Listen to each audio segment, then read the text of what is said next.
God, I love that. Just makes me feel like a kid again. And I get to be in the middle. I'm the Alice. What do you know? And I don't, from what my wife tells me, I don't do any cleaning around the house.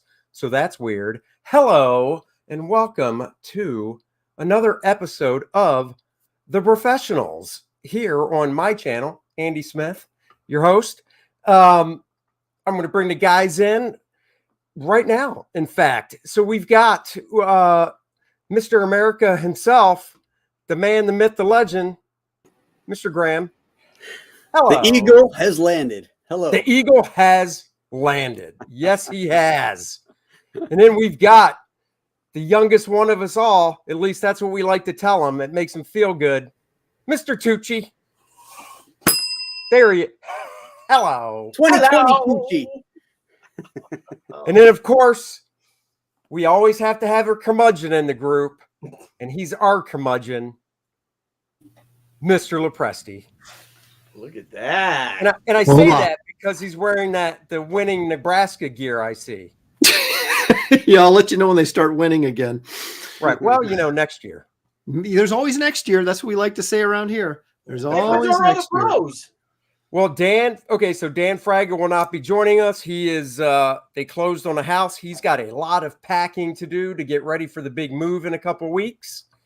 And Art Taber says he has family in town, which I read that as he's just getting drunk tonight. So, which is really no different from when he's on camera. But that is true. Yeah. So that's where they're at. So it's just the four of us. That's nice. It's nice and tight. I like to say this is the Fantastic Four. Look at those four people. Boom. That's right. Look at these four people. You gotta say it. And look at these four people. That's right. Oh my God. That just popped up. And Dino the Hound says, Jesus Christ, Aaron looks like a 62-year-old Malin.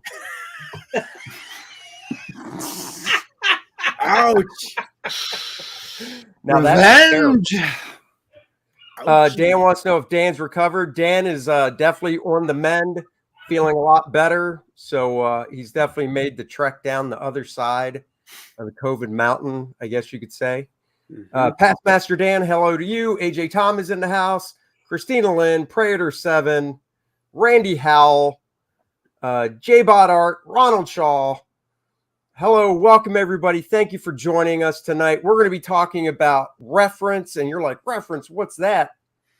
I know you like to think that everything you see on the comic book page comes out of these noggins with no help from outside influence. It is not true. That is not Aaron. True. I mean, No. Garbage Man came totally out of that man's head. Reference? I'll be like Frazetta, man. I never use reference. I'll say it. It may not be true, but I'll say it. But you'll Just say like Frazetta. That's right. So we just, we'll just go around and talk about different things. If guys have screenshots they want to share and stuff, that'll be cool. But, I remember back when I was in the Kubert school, this is in 1988. Graham can relate to this too. Joe Kubert probably told you this as well. I was all about start getting your clippings, clip things out of magazines, hot rod magazines, aviation magazines, gun magazines, clothing magazines. I just, do you guys still have yours? I still have one in my closet, a big swipe file, big one. You? I've got hundreds. It's right next to mine. Oh, you still have yours there? Oh yeah. Nothing goes past 1995 in there, I think. Yeah. If I have to do a story about 1985 cars, I am set. Nice. Well, I got to admit, I was more not into doing the file cabinet things. I heard how Jerry Ordway had a big file cabinet and it was all broken down and stuff. Mm-hmm. And I never did that. I just would get, basically when I needed something, I'd either go to the bookstore and look at the magazine section. But if it was like early in my career, I had to draw some hospital type setting. And I remember going to a bookstore and I still have the book. And it was when ER just came out, that show. And they put out, it was like maybe 100-page book behind the scenes of ER. So there were just tons of photos of them in their doctors, outfits and nurse uniforms and all that. So it was, I would get stuff like that. Randy Howell, thank you for the $10. Look at these 4 bros. Nice. Which one is the thing? Yeah, I was going to say it's got to be Graham. It's clobbering time. You know, it's so funny. Speaking of ER, I pulled the what's his name? Andrew. What's his name? McDreary. What's his name? That actor's name, was he on ER or no? Oh no, that's McDreamy from whatever. But you know, whatever. Yeah. Yeah.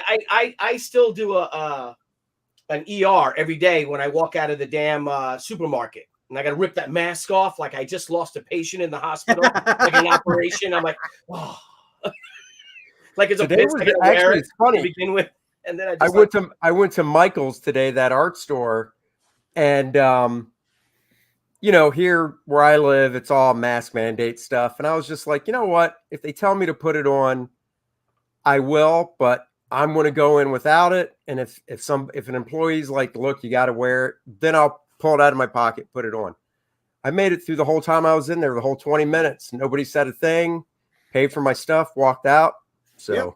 People are badass, dude. You walk in there without a shirt on. So like, they ain't saying shit to this guy. That's right. I walk into the grocery store with it around my chin, you know, and then if there's an old lady or something in the aisle, I'll pull it up in deference to her. Walk by her, and boom, down it goes again. Dude, did you see my pictures of my son wrestling I've been posting? You know, it's a wrestling. They got to wear masks when they're wrestling. What? When they're wrestling? Yeah, so these kids are wrestling with each other, sweating all over each other, grasping each other, you know, cradling each other, the whole thing, but they got to wear a mask. And then if a mask comes off, they stop the whistle. Now, what happens if you pull it up over his eyes and he can't see? Well, yeah, exactly. Well, the refs, they're down 60%. They're down to 60% or 40% of the refs only because the refs don't want to get the vaccine. Now these guys are in shape. You ever see wrestlers? You know what I mean? Like all the refs are in phenomenal shape. That's these guys work out. They live wrestling, and if they don't want to get it, you know, it's kind of like now. You know, I'm not anti-vax or anything like that, but somebody posted something today, and it said, if I got 3 polio vaccines and then got polio, I'd start asking questions. Yeah. You know? Exactly. Sure. Exactly. Well, did you see the woman from the CDC testifying? She said of the all the COVID deaths in the United States, it's like, what is it, 600,000 that they have listed, which is bullshit anyway. But it's way more than that now. Yeah. But of those numbers, 75% of those deaths had more than 4 comorbidities. 4. Yeah. Mm-hmm. Yeah. 75%. I saw that. Well, and they were elderly too. So it was that and 4 or more comorbidities. Right. Yeah.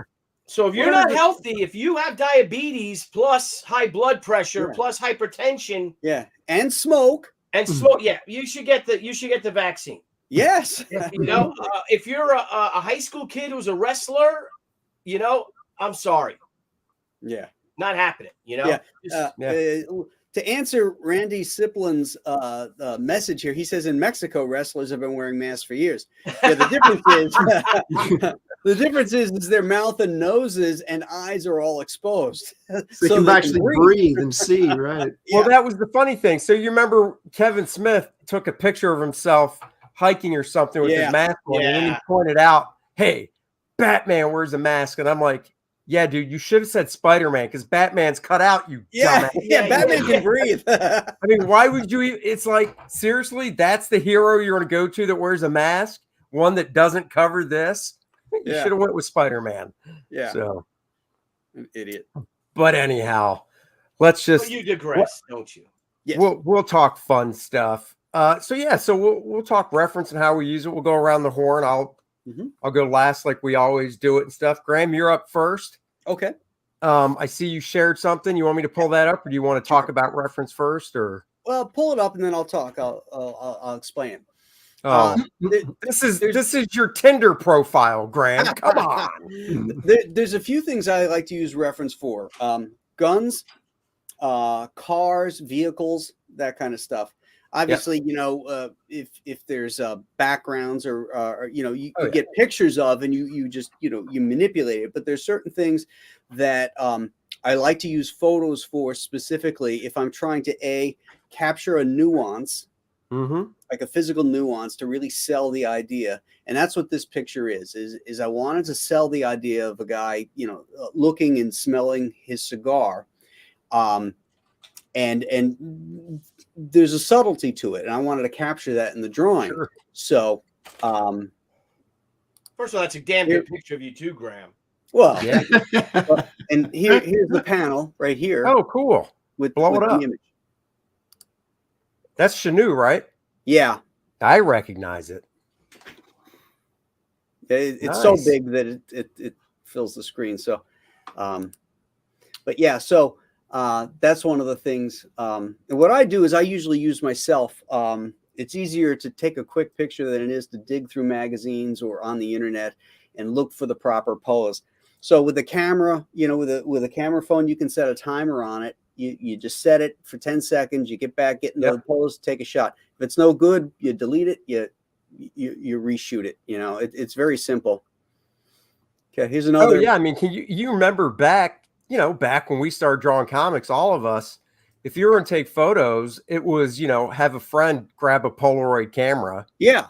Yeah. You know, or if you used a regular camera like a Pentax or something like that, then you had to wait for it to be developed. Oh yeah. You know, this is bam, it's digital, and if I'm working on my iPad, I can import the photograph right immediately, which is really nice. So here's another one where I was trying to capture, you know, the dynamics of a picture with the shadows and stuff like that. Well, I'm showing this one too because both of these are on the same page. Okay. Oh, cool. This is actually a tough thing to get hands in front of a face in the proper angle to get the eye showing the way you want it. True. Because you've got a lot of overlapping images. Oh yeah. And so here's that first one. And then here's the overlapping. What a page. Hands. That's cool. Yeah, that's cool. Very nice. Look at that, Jeremiah J for $5. Thank you. Happy Thursday, everyone. Happy Thursday to you guys. The bros love the Thursdays. I love the Thursdays. Do. Oh, look at that. Look at that. So this was a sequence of pictures I took because I had to, I stood in for a Japanese soldier, 2 Japanese soldiers actually, that were going after our hero in Alien Alamo. So again, these are both on the same page, so you'll see in a second. This was perfect. This was a shot that I grabbed off the internet, and it was exactly what I needed. Yeah, that's Lecky from the Pacific. Yeah, exactly. And here it is. So, Graham, what a page, bro. What a page. Thanks. So here's the 2 figures that I posed for with the guns and different. Obviously, I used a Winchester, but you know, similar frame that you could hold it the same way and get the hands right. These are all drawn here. All these panels are all drawn out of my head. I didn't have to reference those. Yeah. This one here, I took a reference shot to get again that nuance of that hand coming over and holding the holster. And then this is the picture from the internet that I picked up. I just cropped it, and it was just perfect. The guy had the right gun and everything. I mean, sometimes you just get lucky, you know. That's really cool. Yeah, finding the right angle sometimes is it's wonderful when it happens, you know. Right. You find something on the internet. So much time. This is just where'd you get that rack from? It was thrown out after a comic book and card store went out of business. They put it out to the curb, and I grabbed it. Score, bro. Score. I was going to say, that's awesome. Yeah. How'd you get that down in your basement, though? Do you have doors that go out from your basement? Help me carry it down. So you don't have doors to go outside from your basement? You had to actually... Wow. No, we had to go down the stairs. Oof. And you could do it because you're a man. I'm a manly man. I'm a giant-sized two-fisted manly man. Wow. That's right. And so this image here is what I use that shot for. Oh yeah, you know. Nice. Again, it's a nuance. It's how you properly hold the gun, where your hands are in relationship to each other. You know, so that it has authenticity. Yeah. That's what I try to do. Here's another fun one. this is a 2-for-1 where I took two pieces of reference, married it together to form a single panel. So in the sequence, the hand is throwing the gun, and I found a 3D image and manipulated it to the angle that I needed. Nice. Okay. And then I imported it. Is that Google SketchUp? Yes. I love that program. Yes. I think everyone. Oh yeah, that's once it rolls back around to me, I'll be showing SketchUp stuff that I use. And so then here's the actual cool of the hand and then the gun as it's being thrown. That's cool. Is that the Nolan couch right there? The Nolan den couch that you see? No. But those are Nolan beer cans. I was going to say the beer cans are authentic. See, now it would have been great. It wouldn't be time accurate, but for fun, it would have been cool if you did Chenu Brew on the right. You know what? Is it too late for that? Well, yeah. These are that's Alien Alamo. That's right. Out. That's right. Okay. Yeah. Right. Now here's a piece of reference that I pulled off the internet that I needed for texture and background information in a scene on the ranch. Is that where Alec Baldwin murdered that woman? Dude, that's what I was going to say. It looks just like the set. No, this was before that happened. So, and then you can see here it is. Cool, perfect. But the key with references is to use it as reference, not copy it. Particularly if you're doing figures or anything like that, you need to push the drawing so that it doesn't look like it's referenced. This is accurate looking. There's perspective here, but the propane tank wasn't in the photo, so that and by overlapping it adds a level of depth. By casting the shadow out here, again, we're showing the depth of the landscape, and then we have a third and fourth background back there, which layers it back. So primarily, that's what I use reference for, is a lot of those things, nuances, shading, perhaps, and things that I have a hard time drawing accurately, like cars, planes. I mean, now with just speaking of Google SketchUp, when it comes to cars, I go to that all the time. You got it. I mean, in fact, I remember Byrne uses it as well for cars, and you can tell. But I mean, who cares? I mean, they're cars. You want to draw them accurately, because that's one of the things about the industry. Talk about how the industry's changed. The comics we all came up looking at and stuff. Jack Kirby, John Buscema, Don Heck, you name it. Even Neil Adams back then, you'd look at the cars they drew and you're just like, I don't know what the hell that is, but it's a car. Yeah. But in this day and age, unless your style fits where you can just be like, oh, I'm just going to do a box and stuff for a car. Yeah. I mean, that would never work for me. So when I draw cars, I'm like, well, I'll just reference a real car, real make and model, and because that's what always cracked me up. Like John Buscema, like he'd have these rectangles with wheels driving, and same thing with his guns. The guns were like rectangles and ovals, that had no reality to them, right. Unlike Russ Heath, when Russ Heath drew a gun. Oh yeah, or a tank. It was accurate. You could load that thing, or a tank. When Russ drew a 2-page spread of a tank that he inked with all brush. Yeah. Yeah. Well, that's cool, man. Yeah, thank you.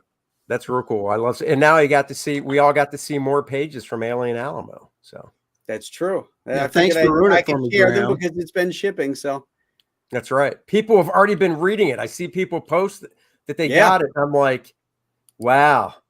You'd think the bros would probably be out in the first shipment, but apparently not. Okay. It's all random, man. It's like a random generator. That's right. Someone's got to be first, someone's going to be last. It's just the way it is. I'm not sure how the fulfillment center chooses which ones to go out. They have an order. They have, based on the spreadsheets and stuff. And it's like fine. You take care of that. That's why you're getting paid. Now, when I fulfilled last year for the first man, I did it. People that bought just the book and that was it. Then it was like this tier that was the book and whatever. Then it was this tier, and then I did like all foreign stuff last or at a certain point. So that's what they're doing. They're just grouping it. But yeah, so cool. Well, that's very cool. Thank you, sir. Nice. I think it's Mr. Tucci's turn. Oh, all right, bro. All right, let me share something. Please do. Okay, is it this one? Yeah. All right, so I'm going to share a page. I guess. What should I go with? All right, let's go with. I'm gonna have to. I'll start with this right here. So let me share my screen. Give me a second.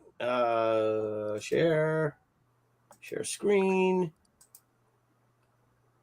Okay, here you go. I see it.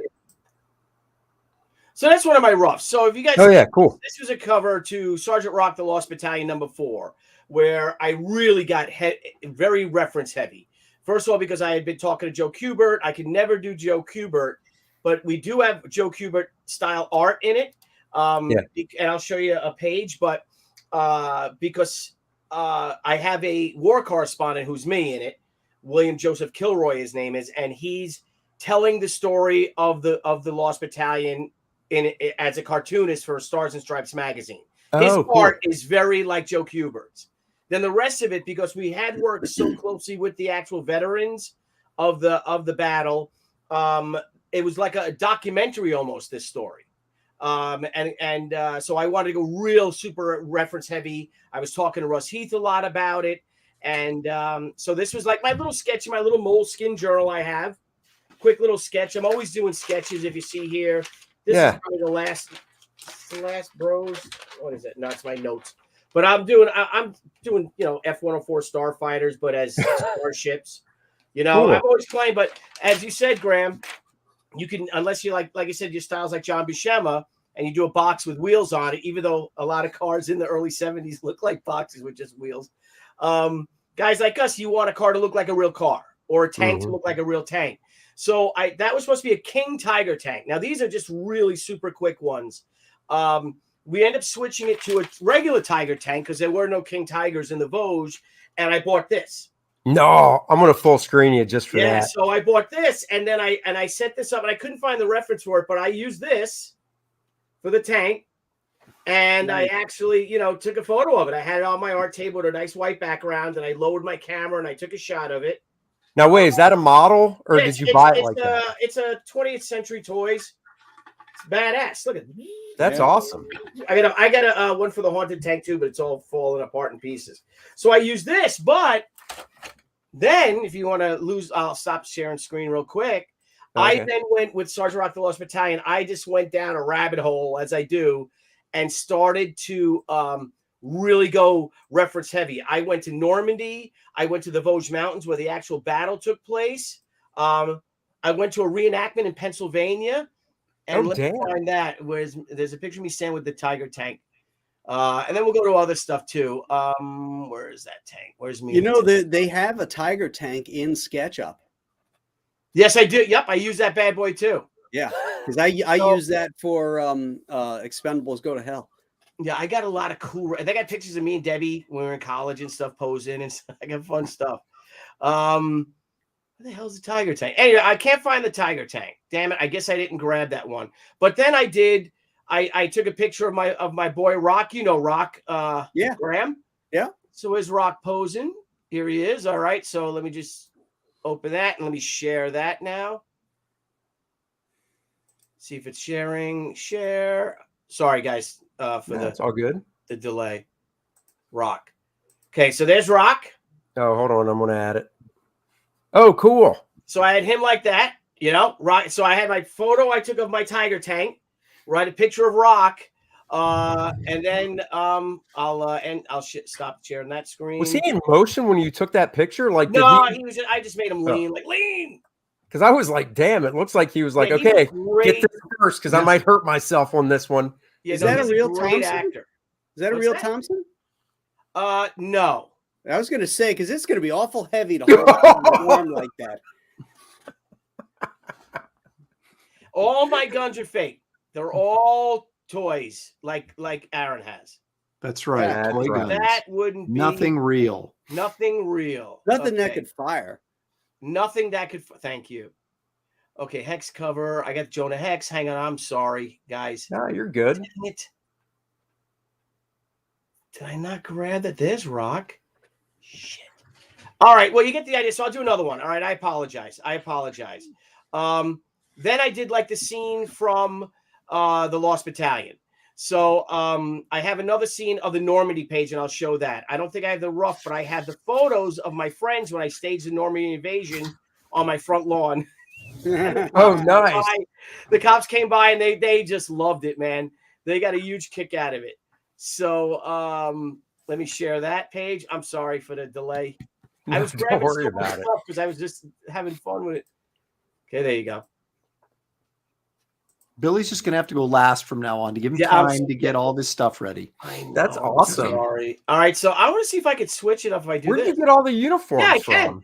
Okay, cool. So, all right. So, these are all friends of mine. Friends of mine, reenactors. I've done reenactment. You know, okay. Correspondent. So this is my front lawn, and they're doing the Beach of Normandy attack, and then I'll show you how it ended up.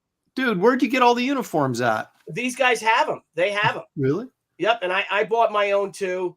But let me share that screen again, and I'll grab the right image. While you're doing that, AJ Tom says, do I make Dennis model for First Man? No, AJ. Oh, that's awesome. I make a model for Penumbra, you silly goose. Here it is. Okay, so then that ended up becoming this image right here. Great. Got it. Okay. So share. Chrome tab. There you go. And then that became this. Oh, yeah. And my friend, so I just use them, and again, and then I P-47s flying here, and these were I had the mines on the. I didn't color this. Brian Miller colored it. It looks exciting, but it's also a little kind of laser beamish. But this guy's getting hit in the face right here, if you see it. Oh yeah. And there's Soul off my buddy right here, and it was just a lot of fun. Just doing. I love this sort of thing. What did your black and white art for this look like? It's pencils. I wanted it to look like a watercolor. Yeah, and then the Kilroy art, the Joe Kubert inspired art, was all inked with a brush. It was all brush. Oh, you got to show some of that. You should have had Joe ink it. What? You should have had Joe ink it.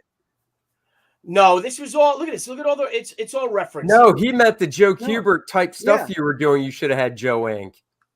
Oh, over you. I didn't want to bother him. I talked to him about it, but this was fun. This was a lot of fun, and so there's that. And then, are we going to go around, or should I show one more thing? Yeah, I mean, we'll be going around anyhow. But if you want to right now, go ahead. Then you can just think of more stuff. Show something else. I'll show again when I was going real reference heavy. I got into doing that. So then I did let me go back to the page. Let's do my Jonah Hex cover. So here's a Hex rough. So I did a rough. Again, another really super quick rough. Let me make it bigger and I'll share it. Nope, sorry. Okay, so I did that. And then these are the roughs I send to DC Comics, and they're tiny. They're like probably this big on my Moleskin journal. And share screen. And then I'll show the how that happened. Hex cover rough. So I did my Jonah Hex cover rough like this. So you see the rough. Oh, Hex. yeah. You tell it's Hex with the eye and his little lip. He's holding a gun. He's got, he's got the girl there with him. And they liked it. So then I'm okay. So then and the reason why I did this, because I found a picture of my first serious girlfriend that I took a picture of her at FIT, where I went to school. Oh, and okay. She was totally my muse and everything like that at the time. And let me find her picture. So I found that picture, and I kind of wanted to use that picture too, because it was such a cool shot. But she is,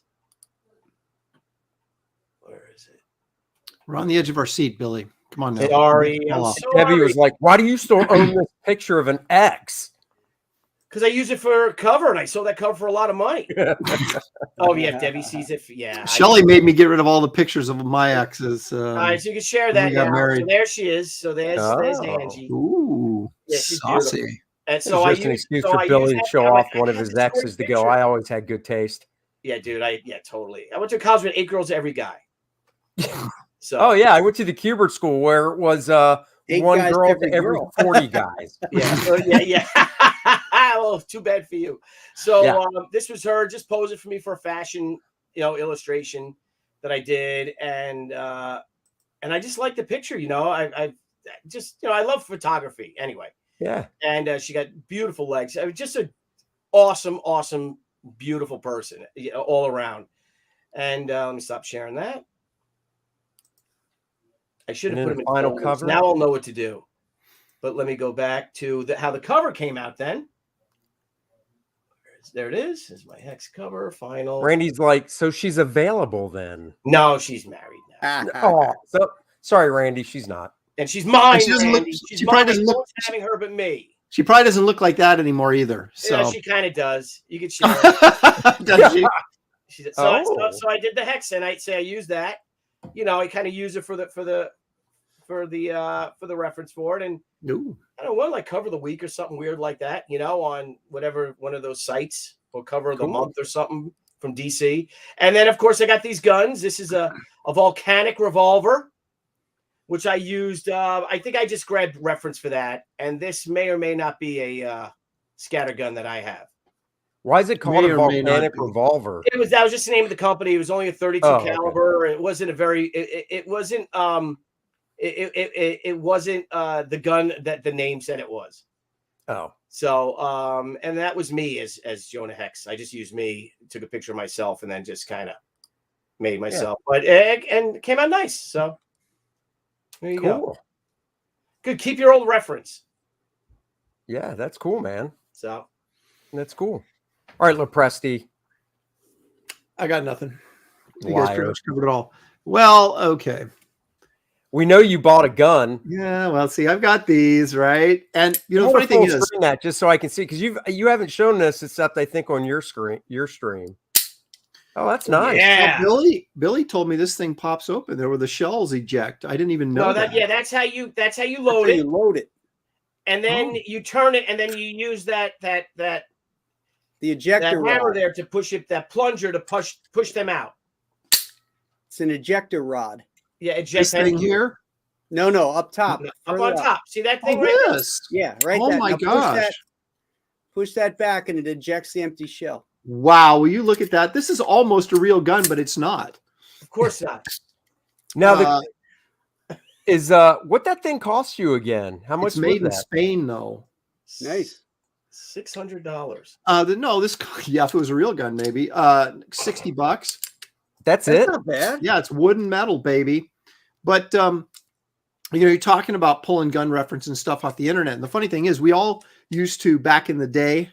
I remember in commercial art in the late 80s, early 90s, before I got into comics, the old swipe files we're talking about where you'd cut out, you'd see something in a magazine like, oh, there's a picture of a tank. I might need that someday. Or, oh, that's a nice shot of a car. I'll cut that out and save it. And it's funny. I've sort of created my own modern swipe file by going on the internet and just finding an image, right? And then because I don't sit in front of the computer and draw, so I print it out, take it over to my table, sit down and, use it as reference and then stick it in the old file and probably in most cases never use it again, right? Because you can just go back to the internet, find another one instead of looking through a stack of 600, things you printed out over the years. It's just easier to go to the internet and pull something and reprint it. And but I don't normally. The only thing I have ever used to, shall we say, trace or light table is the occasional car, because I suck at drawing cars. But the problem with that is finding a car that fits in the exact position and angle that you need it to. Sometimes it's very, very difficult. So most of the time, I don't use reference in that way because, quite frankly, I'm too lazy. If I have to get up from the drawing board and do something else that isn't drawing, I generally reject that. And so what I do, like with this gun, is I will I will hold it, and look at it while I'm drawing so I can get the hand right and, the barrel and everything else right, which maybe you don't have to get up from the drawing board if you just take your camera and take a quick picture. Yeah. And then look at your camera. Yeah. Yeah. Well, no, because I do that. I do that stuff with my hand. Andy, I got this for you, buddy. Where'd you get that one? Same place? Yeah. Oh, damn. Yeah. They got like pirate guns and all sorts of crap. It's awesome. But yeah, normally that's what I'll do. And a lot of you guys probably did this as well. I have a hand mirror that I hold up over at the drawing table, and I'll if I want to do an expression or something, I'll, look in the mirror and do the expression. But again, if I got tons of books and stuff, right? And it's like, if I have to go stop, dig through my reference in books and find the book, flip through it, find something that I'm looking for, I generally don't do it unless it's something that really, really needs to be referenced, like the good old complete book of horses. There you go. I am making quite good use out of, but I've got this sitting over. I pulled it before I even started working on Wraith of God, and it sits over my drafting table. And I'll look in here and see if I can find. Again, it's not necessarily the exact same pose, but if I can find a horse running, right? So what the legs look like, and then well, hang on a second. Hold that thought. Oh, talk amongst yourselves. While we're doing that, Graham, Randy has a question for you. He says, "What's your favorite Russ Heath comic or run?" Oh, that's easy. That was the mid to early 1970s run on Sergeant Rock. Yeah, where he was doing those double page splashes of like B-17s and just amazing stuff. That is easily my favorite. Yeah. So, and I've made some use out of this. I bought this years ago when I first wrote Wraith of God, and this is the Great Hollywood Westerns, which has not proven to be great reference, but there is some decent stuff in here. Citizen Ronan says, "I would never have guessed Aaron is reference lazy." I am. And, Aaron, I think I have that same book. I have a Westerns book too. I was actually going to mail it to you because I don't use it, but for sentimentality, I have it because I got it when I was at the Kubert School at a used bookstore. Yeah. And it's a hardcover, and it's about Hollywood Westerns, but the dust jacket cover is different from what you just showed. Interesting. But it's all about Hollywood. Like, there's a shot of a very, very, very, very young Dustin Hoffman in it from a Western he was in where he was playing a Native American. Yeah, little big man. Yeah, little big man. Yeah. So that's pretty fun. What I found with some of these books is that, you look at some of these Hollywood Westerns and you're like, I'm not sure they really dress like that, And so what I have done a lot with Wraith of God is go to the internet and type in 1800s or 1880s women's clothing or I do that too. Men and stuff like that. And then I will. You didn't ask Art for family photos? No, I did, but they were just all like stained and so like yellowed and stuff. It was really hard, spots on them and stuff. It was really hard to make it out. So, and then I do that. And a lot of times what I'll do is I'll take something like you find a dress or something, right, that you're going to put this woman in, and especially a period piece. And there's some elements about it that maybe you like, but you don't like everything. So you just kind of go ahead and take the gist of it and then sort of add your own little extras to it, right, to kind of spruce it up if you need to, but it still feels authentic because you're generally following that pattern.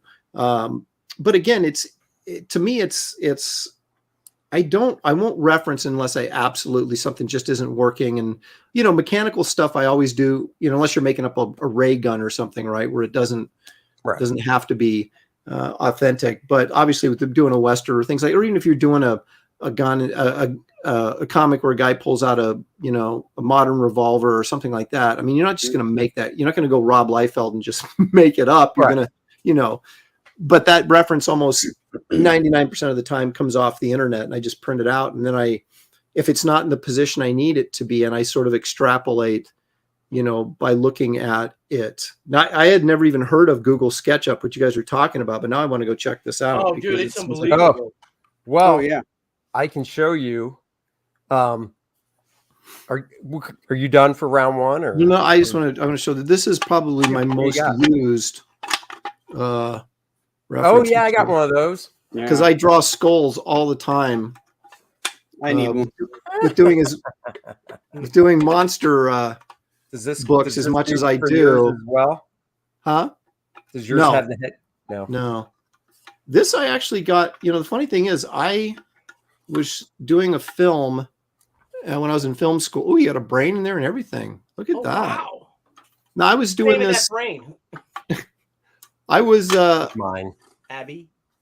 I was shooting this.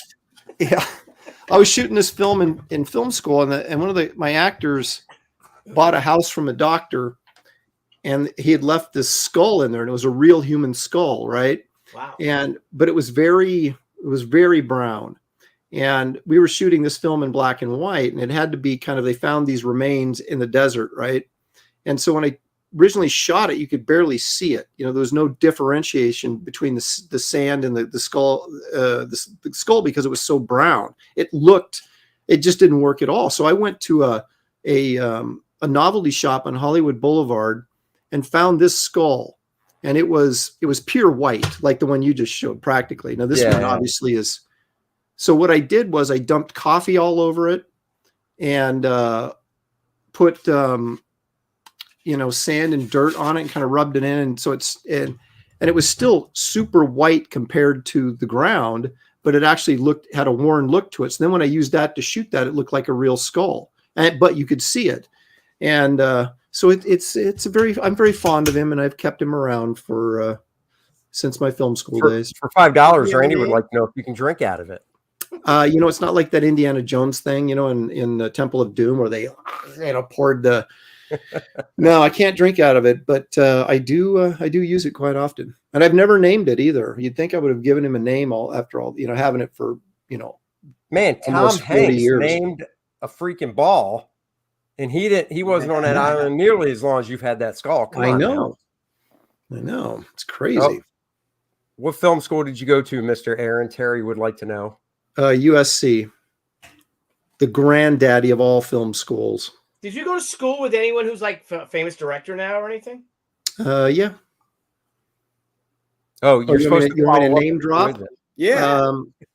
Okay. Bryan Singer. My roommate actually won an Academy Award for short subject, and he just recently directed Greyhound with Tom Hanks. What's the guy that directed Austin Powers? Roach. I don't know. Yeah, Jay Roach. These guys, they weren't in my circle, but they were guys that were there when I was there. The guys that were kind of in my circle, a couple of them are producers now. One of them produced like the Emmys and stuff like that. He came up and talked to me in Chicago, Dave Parks, and first time I'd seen him in years, but he was at Chicago Comic-Con and came by, and we chatted for about an hour and stuff, and that was cool. But so he's doing an award show. Another girl that was in a couple of my classes, she produces the Hallmark Christmas movies, the holiday movies and stuff like that. So I said, "Oh, you're going to be my mom's favorite person." So my wife. So most of the guys I went to school with are doing other things, but there's a few that are doing okay. Oh, that's cool. Nice. Cool. Well, I was going to show, because, kind of like what everybody was saying, cars, we look at stuff. I mean, if I'm drawing New York, I'll look at buildings, but I've had SketchUp, that 3D program, for years. And I like, if it's something like First Man, where I know I'm going to have reoccurring settings and stuff, I don't mind spending a day building stuff. So this is Luke's house. Oh, you could Luke build Henry's house without the tree. So this was a house I found at SketchUp has what they call a 3D warehouse where you can search for models and download them. So I downloaded the main part of the house, but I added on the back portion here, which is Luke's bedroom.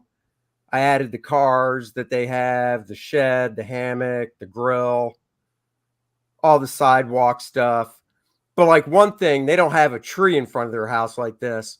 But since this is part of the model, I can't just delete the tree. So when I draw it, I just obviously don't draw the tree. Right. But then I had to do a shot where you were in the front yard looking across the street. So I popped in the house across the street. So when I zoomed in to like you were standing in the front yard, see if I can do this. Kind of, you know, basically I could get what the house in perspective would look like across the street. But then for the inside of the house, I was like, because in the first issue of First Man, I didn't have to really draw much of the inside of the house, so I didn't worry about it. But for the second volume, I'm doing a lot more of the interiors of the house. So give me 1 second here. I did build all of this. I built the inside of the house. Kind of like this is, you know, Joe Kubert used to say, take out a piece of paper and sketch out just that standard down view of whatever room and stuff. So you know how you can move the camera. So it's basically just doing that, but obviously in 3D.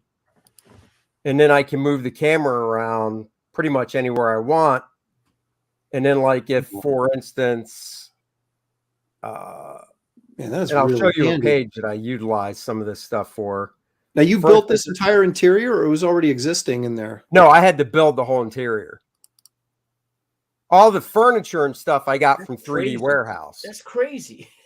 But I arranged everything. So basically what I did was, let me just do standard view. Pull the camera back. What I did was I eyeballed the outline of the house so I could do the floor plan exactly. And then I just went in and figured, okay, this is where the living room is, you know, because they're a modest family. They don't have a big house. So basically it's the living room here, the washer dryer, spare bedroom here that has the bathroom that, you know, anybody would use. Luke's bedroom is here. The parents' bedroom is back in here, but we never see it, so I didn't worry about it. But if for some reason I ever have to draw it, that's when I worry about popping furniture in and stuff. But yeah, I did the TV and stuff. But what I was going to say is, for instance, if I need to shoot the camera.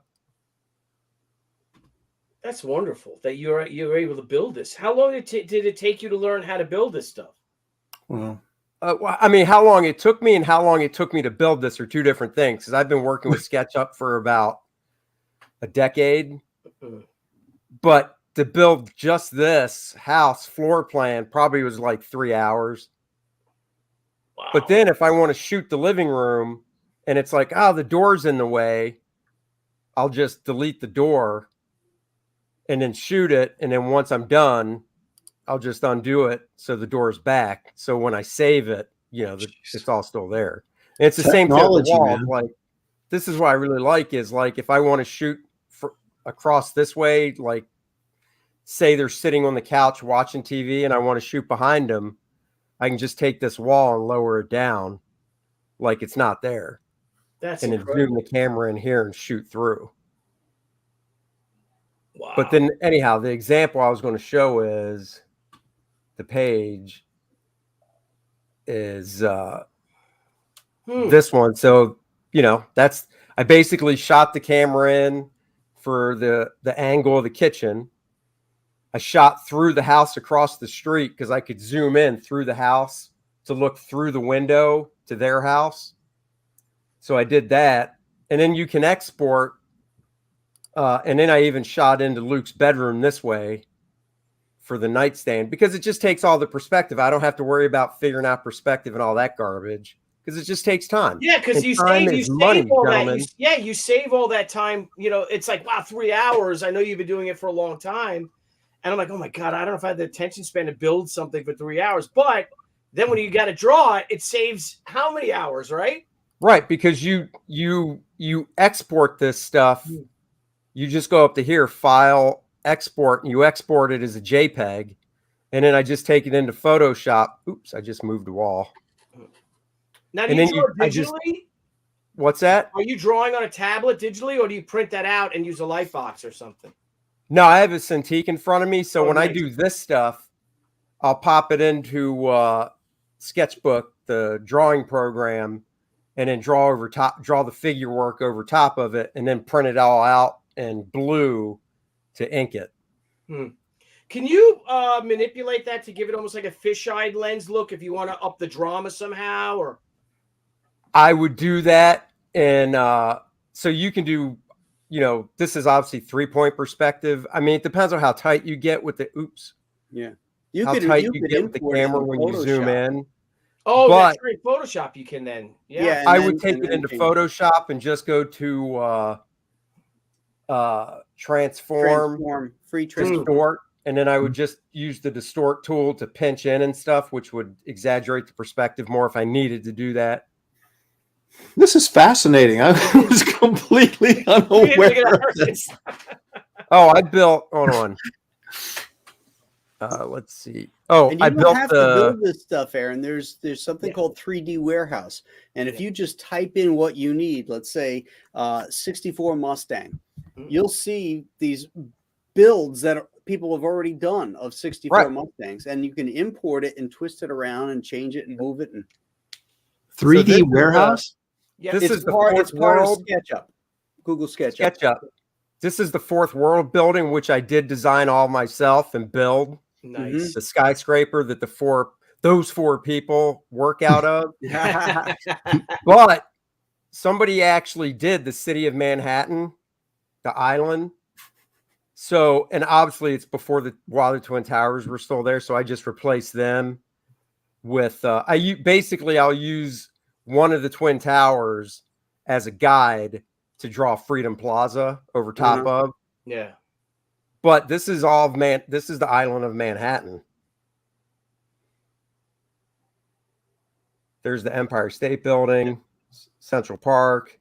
Look how crazy that is, Aaron. So what I would do, because I'm not technically savvy really as obviously as much as these two guys, but I'll grab, like, say I want to do like Graham said, a 64 Mustang.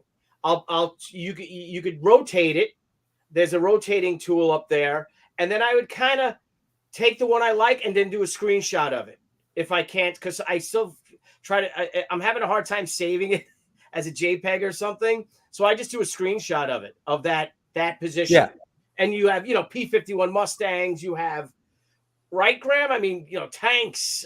They have everything. Everything. Guns, all firearms. I use that for the 1919 machine gun that in Sergeant Rock. I use that. I use the, and you could just spin it around and then you could post it. And sometimes they'll have like kind of stiff looking figures next to it too. So you can kind of use that for perspective and sizing. And this is what I originally built for Luke's bedroom for the first volume of First Man, because that's all we saw inside the house was his bedroom.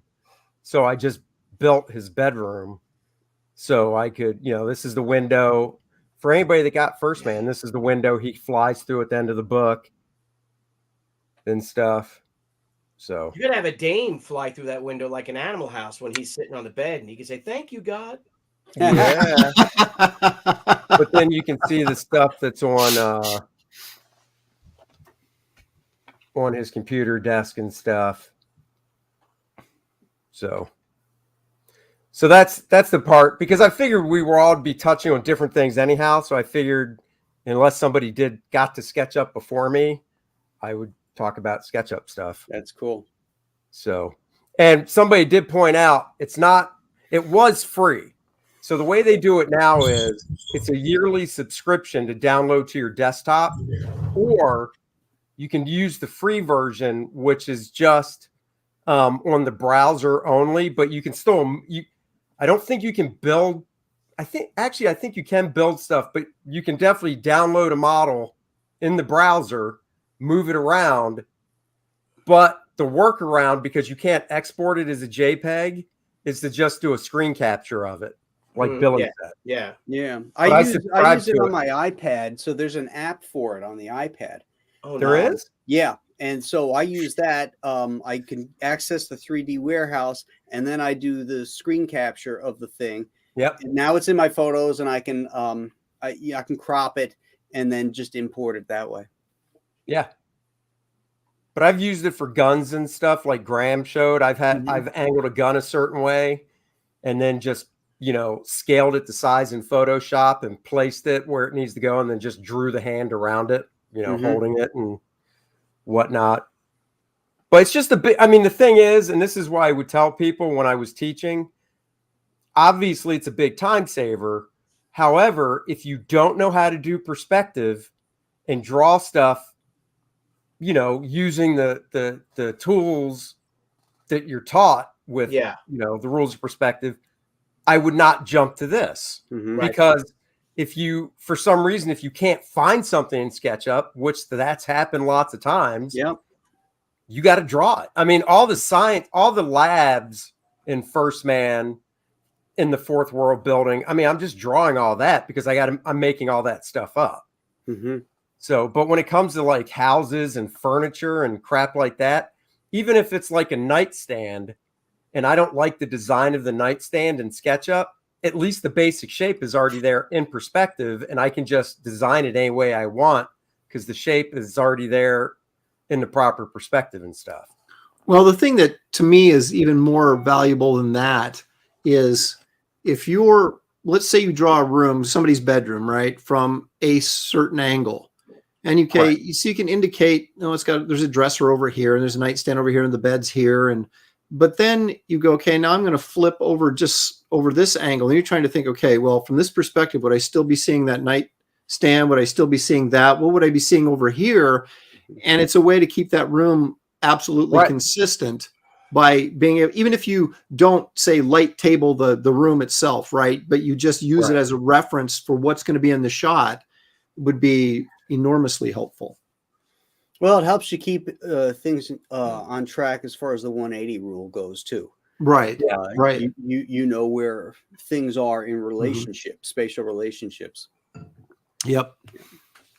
I'm trying to find, Graham, we'll go to you because I'll look for the next time around, because the most elaborate thing that I ever did was when I did Demigod, the main character lived in a loft penthouse apartment. And I designed the whole thing, 2 floors, so you could just move around. So I'll find that as we go around. But yeah, so Graham, you want me to share your screen? That's really impressive, Andy. I got to tell you, I am really impressed with that you can do all that. So apologies, Graham. That's all right. Okay.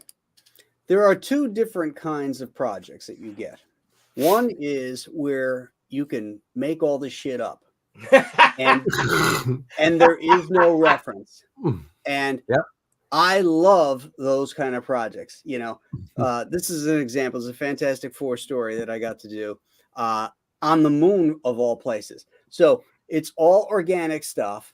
All I had to do is pop out a Wally Wood book to check, how he approached, moonscapes and stuff like that. And then I just went to town, having fun with it. Again, everything here made up. Yeah, it's great. That's so great, Graham. But it's so much fun to do this kind of stuff. Then there's the other kind of project, the one that has reference in every single panel. Yeah. And this project was the most reference heavy thing I have ever done in my 36 years in this business. The Expendables Go to Hell. I was going to say, I bet I know what it is. and for those who don't know, that's Billy Tucci right there in panel 2. No matter what Graham says, it is not Billy Tucci. It does. It does look a bit like Billy, doesn't it? Yes, it is. It's I don't Liam care what anybody Hemsworth. says. That's me. So not only did I have to do faces and stuff, but every one of these guns had to be referenced. Sly's body armor.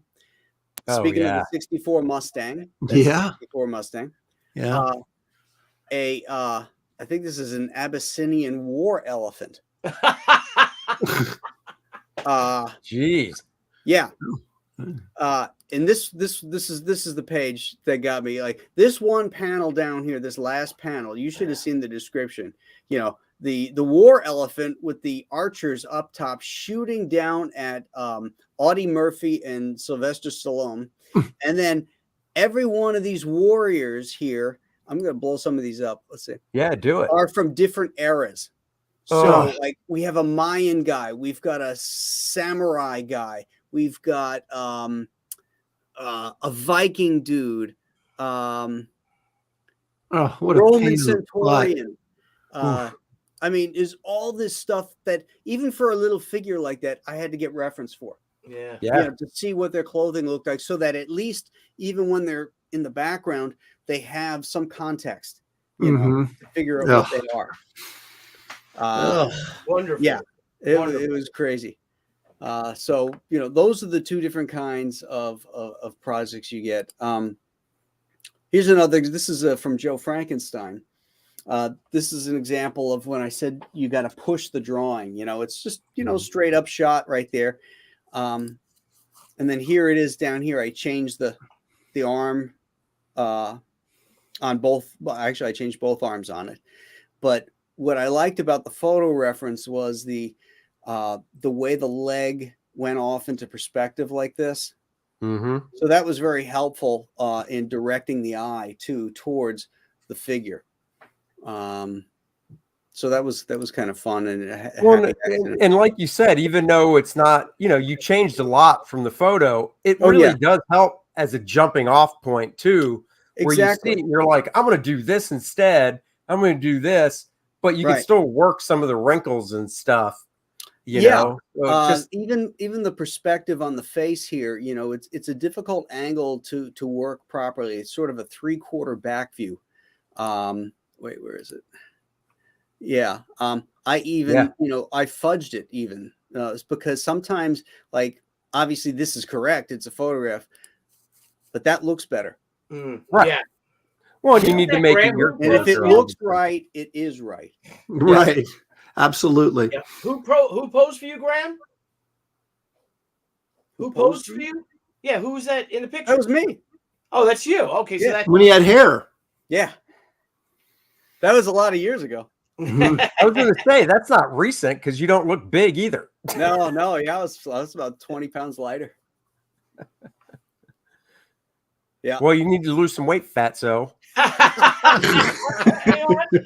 Maybe I should stop eating the devil dogs at night, huh? Yeah, man, come on now, boy. I get it. You know, I know where you live. It's cold, so you got to tack it on for the warmth. I get it. Heck yeah, dude. So that's cool. Yep. That was it. You said? Yeah. Okay. Billy. Okay, I shared something. I shared that cover. I found the rock cover. Oh, so nice. As you see, so here's the Sergeant Rock cover. So here's my tank, my toy tank, right? Oh yeah. Took that photo just like that. You know, I had to shorten the barrel, obviously, because the barrel wasn't working with that giant 88 millimeter gun. But sure, no one knows.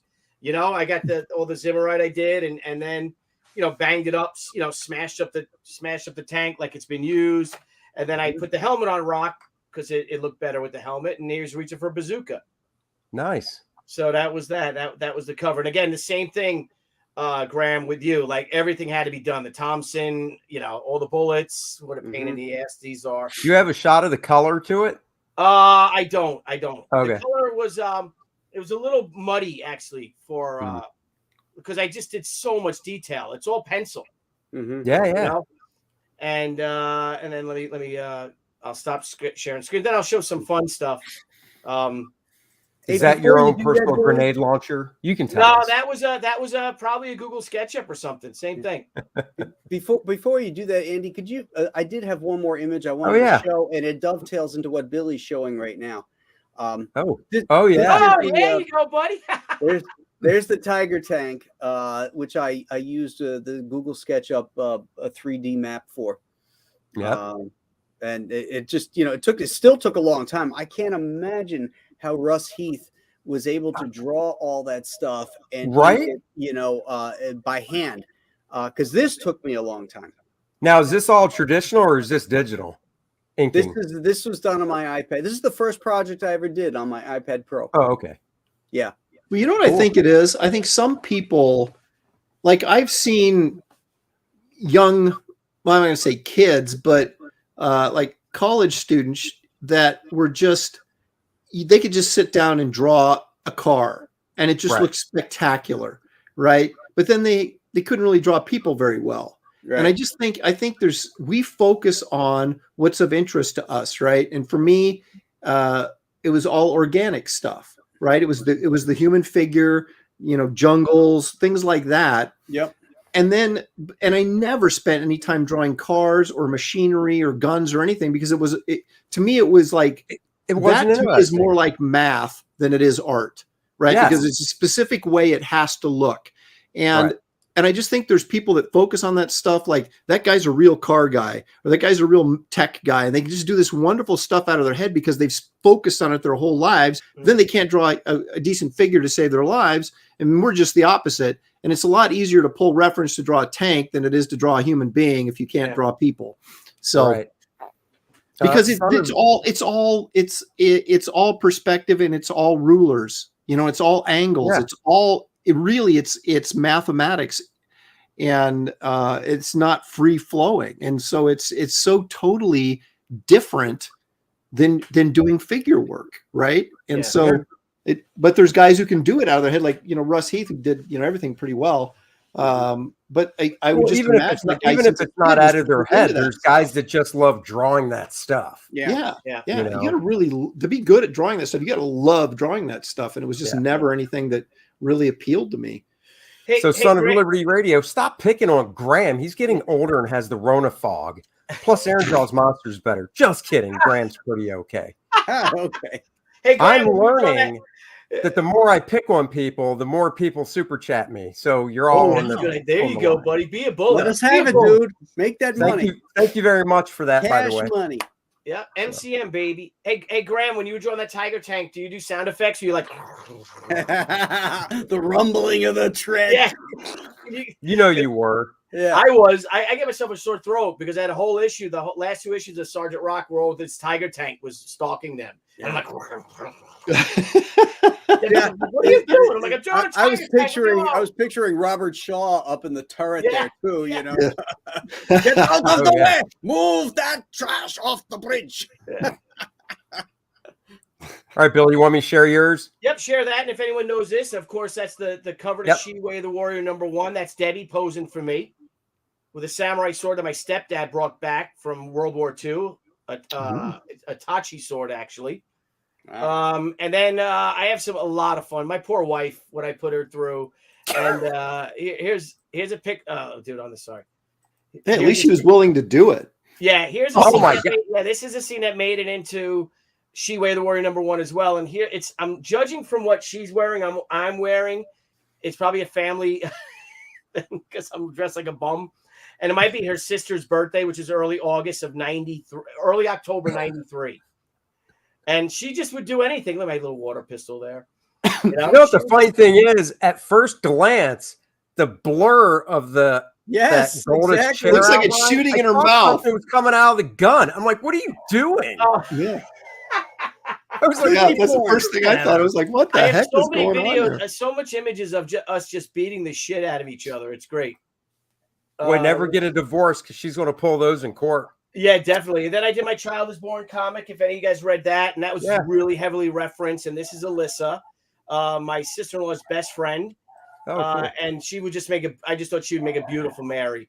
And do you know any women that aren't attractive? I mean, do you know any? No. I don't hang out. Just curious. No, I don't. As soon as they get ugly, he dumps them. Yeah. He moves on. This guy right here is a fantastic artist in his own right, and he's John Tartaglione's son. Oh, really? Yeah, famous John Tartag. So here's Alyssa, who just made like I said, she made a beautiful Mary. Who Let me go through. Okay, so here's my sister-in-law, Lauren, and there's Alyssa. This is the scene of Elizabeth and Mary. Just having fun. There's my Frazetta up there. All right. So here's another. So this is Angie again. This became the cover of the She Return of the Warrior Rough Cut edition. I finally ended up using it, and this was her posing for me, man, back in the day, in the 90s. Debbie and I had broken up for a while. And I got back together with her for a little while. She's giving you attitude in that face. Yeah, because she was supposed to be like, something like that. And I used that. And let me find some other fun stuff here. Hang on a minute. Oh yeah, okay. So again, here's Rock. I'll share. If you don't mind me, I'll just scroll through those images if you don't mind. But go ahead. I don't care. I love seeing this. Here's my boy. His Rock. Hold on, I'm going to share that. There he is. Oh, that's me taking photos of Rock. With the Tommy for a cover that became. That was part of the reference for the cover that became Lost Battalion number 3. This is funny. Hold on. Here he is at Omaha Beach. So I set up this whole thing. I just had fun with my camera, just taking pictures, and they were all, this like my first digital camera. Glitch says something I think all of us are thinking. Why am I expecting to see a picture that we aren't meant to see in Billy's photos? I know. I keep waiting for you to click on something and go, "Oh, not that." Not that one. Oh no. Oh, anyway, this is tilted, but here's another scene, Omaha Beach. So you got Tag along here, blazing away with the BAR, and here's Rock on the radio trying to calling a destroyer to come in. And the destroyer was he passed away a few years ago. He was in the Navy. He was on a destroyer. He had a comic on his destroyer. He's a World War II veteran. Oh, Sam Glanzman. Oh, Sam Glanzman. Yeah, so Sam Glanzman's destroyer was the Sullivan, maybe? No, not Sullivan Brothers. Whatever it was, that I used Sam Glanzman's destroyer. The number, the name of it and stuff. And let's see what else we got here. Oh, so here's Rock again running from the Tiger tank in another scene. He's just, and then about a week, 2 weeks after this, I had him running, charging, and taking pictures of him. He ended up having a heart attack. Literally, he was shoveling snow and had a heart attack like a week later. I almost killed the guy. There's that shot of him, with reaching for the bazooka. Well, again, you saw that. Sorry. That's cool. Hang on. Let me get out of that then. Yeah, Pastmaster Dan says Billy had a casting couch. No. Hey, now, here's a question. Here's another shot. Here's Alyssa again. It's Mary. Oh my gosh, beautiful. I used that. I did use that. That's when Joseph comes back to her, and he apologizes to her that he didn't believe her and tried to divorce her. Going back to Aaron's question from last week. That's right. I got a lot of crap for that because they were saying, well, technically they weren't married, so how could she divorce them? I was just using modern language. He was going to put her aside, which was basically the same thing. Right, unless it's a Triumph Bonneville. So Ugly Ewok says, Billy at the mall. I'm a photographer. You want to be a model? Yeah. So here's Alyssa with a little doll. I bought a doll. That's awesome. Because in that photo, like in the first photo, you could tell I was like, oh, it's a doll. This one, you could actually go, that's a real thing. I end up using that for the cover. If the cover follows it up. No, there's Andy again. No, more saucy photos. I want to look at that one too. Debbie again. Okay, so here's a question for you. Something Bill Stout, William Stout, the illustrator, right? Mm-hmm. Yeah. He would if a good-looking woman walked by his table, and I've seen him do this, he would hand her a card and ask her if she'd be interested in modeling for him sometime. Wow. Right. And I'm like, is that a Billy move? Is that no, I know these, yeah. Well, how many of my conventions, my wife's always at them and she's kind of been at them when we were even going out. So it kind of, but what's cool about now is you got all these girls coming up to you that want to pose to you anyway now, all the cosplayers, and they have their cards with them and stuff. And they're giving you the card. Yeah. You're like, how much is this going to cost me? I'm like Bill Stout, hitting on pretty girls and then end up drawing Tyrannosaurus Rexes and stuff. Yeah.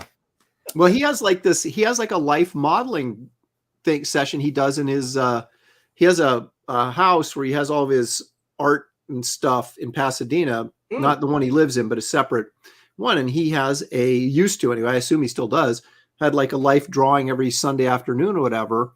And so he was always looking for good models as opposed to not good models, and you can interpret that any way you want. Is that and the house that had the pit where he'd lower the lotion in? Oh, the lotion in the basket. That's what he's making movies. No, I'm not going to disparage Bill, but I'm just saying, I saw him do it once. I thought it was kind of funny because the girl was this woman. I think she was like married and might have had a kid or something, but she was just, you know, blushing like, oh no, I wouldn't be interested in that. No, okay, you know, but that's cool. You can always count on a good model when you go to Stout's life drawing. You're up, Mr. Lopresti, unless you blew all the secrets in the first round. Did I actually reveal any secrets in the first round? No, not really, but you know, just saying you're up. My problem is, I mean, when you draw buildings and stuff, unless you're specifically say, like if you're told to draw New York, right? Yeah. I mean, obviously you can really just do whatever as long as it's skyscrapers and stuff, you know, in that area of New York, obviously. Mm-hmm. But will you look at reference for the building faces and stuff just to give it more realism? Sometimes it depends on how lazy I'm being, but I'll tell you. You are reference lazy. Yeah, I am incredibly reference lazy. Okay, so it depends. If you start to draw it and you go, God, this really blows, then you're like, go and pull something, right? But okay, so when I was in a New York show several years ago with Terry Dodson, right? And we're walking around and he's got his camera with him and he's constantly taking photos of buildings and stuff like that. And I sat there and I go, man, I envy that guy's dedication to reference. You know, and I kept thinking, I should take photos. I should do this. And I'm like, nah. And so even when I do take photos, I forget that I took them and I never use them, right? So what I have learned, though, is when you're drawing buildings, I've learned what constitutes looking like a coloring book crap building and what you can add to it to dress it up so it actually looks like a real building without necessarily pulling reference. But I will go again to our friend, the internet, and find some buildings and stuff. And what I like to do is look at stuff, right? And then take what's in here and then go back and draw it so that it's not strictly photographic reference, but it's my interpretation of what I remember just seeing. And so I do that a lot as well. But yes, I'm extremely reference lazy, and I don't really, this is not a good show for me because I'm like, but it is for learning because I didn't know anything about Google SketchUp or any of this. Well, I mean, I honestly, I kind of envy you in a way because I guess it's like, I'm kind of in the middle. I'm not like, I have to reference everything. Cause I mean, honestly, I'd rather just sit down with the blank piece of paper, the script, and start drawing. But if it's like, oh, it's a street in New York City, I'll look at a few streets and, you know, like you said, you'll go to the computer, might print something out, take it back. Well, see, I'm too lazy to actually print something out and I'm super cheap and I don't want to waste paper. Yeah. So I'll just pull up Google on my phone, Google image something and just look at my phone while I'm drawing and do it that way. Mm-hmm. I'm such a slave to old school techniques, the way that I learned them, and very resistant to change. And so it's like, if I look at something and say, wow, I have to learn to do that. I'm like, ugh, I'll just do it the way I used to do it, even if it takes me twice as long, because I don't want to sit there and learn how to do something new. Now, if someone will show me how to do it, and maybe that's the way I learn, you know, I'm not real great. That's the thing. Like when I designed, so the other thing I use SketchUp for is Monarch's big spaceship. Mm-hmm. I designed that in SketchUp, but I didn't know how to do curves and all that type of stuff. I only knew the basic stuff of like rooms and like the stuff I showed you guys. So I just went to YouTube and typed in how to design a spaceship in SketchUp. Oh my God, there was like a number of videos came up. And it wasn't that I was looking at the video going, well, now I got to design that spaceship. No, they walked you through the different tools to use to make the curves and all that. So and actually the one video I did watch, it was really interesting because if you're designing a spaceship more often than not, it's going to be symmetrical, right? You know, look at the Starship Enterprise, it's symmetrical. So the greatest tip on this video was the guy designed half the ship, copied that half, pasted it, flipped it, and then married it together. And I was like, holy crap. And that's what I did for Monarch ship. I designed one half, flipped it, put it together, but I didn't want it to be symmetrical with like little details. So I just changed some stuff on one of the halves. So the shape is symmetrical, but little details on top and stuff aren't. Anyhow. Well, one of the issues I run into, what you're talking about, I did, like, for example, I did this Justice League story arc where they're out in space and they come across this big spaceship freighter, right? And, you know, most people would do the intelligent thing and sit down and, you know, find something in Star Wars that they could use or something like that. Or, you know, go on your sketchbook or on a piece of paper and kind of design the whole ship and, you know, do some different, not me. I'll go in there and draw the thing, design it on the page, right? And then what you find out is you turn the page and, oh, now they're coming in from this angle and you have no freaking idea what the heck that thing looks like from that angle. So now you have to go back and extrapolate in your mind what you just, so what I do does not save me time. And yet it seems so much easier while I'm doing it that way. And then I always regret it later. Well, I mean, I don't have the fleshed out stuff to, you know. Well, you know, most people I know like to read the whole script first. You know what? And the only reason I say that is because I think we've all designed stuff on the page on the fly. Mm-hmm. But I will say when I've had to make something up, kind of like a ship or whatever, I will read through to see how many times I have to draw it, because it might be once. And if it's once, it's like, well, I'll just design that on the page because I never have to draw it again. Right. But if it's a couple times, then I will probably take the time because I know I'll have to draw a different angle or whatever. Okay, here's a great story for you. I can't remember what I was drawing, but Mike Martz was my editor. And I remember getting to page like 15 or 16, and the writer goes, and then he takes off his backpack and pulls out something. And I'm like, backpack? Where did that come from? Right. And so then I went back and realized that I had not put the backpack on him throughout this entire story. So I like called Mike and I said, and he says this to me, he goes, are you one of those guys who doesn't even read the script? You just start drawing. And I went, yeah, that's pretty much me. So I try to get into, after that, I got into a habit of like, okay, I'll do a loose reading of the script. I just get bored so quickly. Dude, I remember one time at CrossGen when you were doing, it was towards the end, when you were working for Marvel, basically when you finished your Mystic page, I was start drawing whatever it was you were doing at Marvel. Captain Marvel. I remember one time you're like, you know what? I'm not going to read the script all the way through. I'm just going to start reading it with page 1 and see what comes. Dude, I've always done that almost my entire career, and it makes no sense. But it's like, honestly, this is how I'm wired. It's like if someone sends me a script, right?